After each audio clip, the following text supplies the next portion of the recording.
അടുത്ത 20 ദിവസത്തിനുള്ളിൽ വിദ്യാർത്ഥികൾക്കുള്ള പുതുക്കിയ കൺസെഷൻ കാർഡ് വിതരണം പൂർത്തിയാക്കുമെന്ന് ഗതാഗത മന്ത്രി കെ.ബി. ഗണേഷ് കുമാർ പ്രഖ്യാപിച്ചു. കൺസെഷൻ കാർഡുകളെ ഇനി സ്മാർട്ട് കാർഡുകളാക്കും.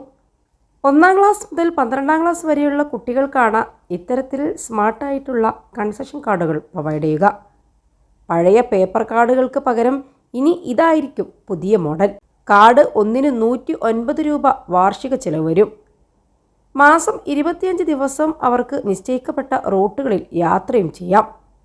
എന്നാൽ ഈ കാർഡ് ക്യാരി ചെയ്യാനും സുഖമാണ്. മുന്നേയുണ്ടായിരുന്ന പേപ്പർ കൺസെഷൻ ബുക്ക് കുട്ടികൾക്ക് സൂക്ഷിക്കാനും മറ്റും ബുദ്ധിമുട്ടാണ്. ഇതാകുമ്പോൾ കുട്ടികളുടെ പേഴ്സിലും വെക്കാം. സ്റ്റുഡൻറ് കാർഡ് പുതിയ KSRTC കാർഡാക്കി മാറ്റേണ്ടതില്ല. സ്റ്റുഡൻറ് കാർഡ് KSRTC ട്രാവൽ കാർഡാക്കി മാറ്റാം.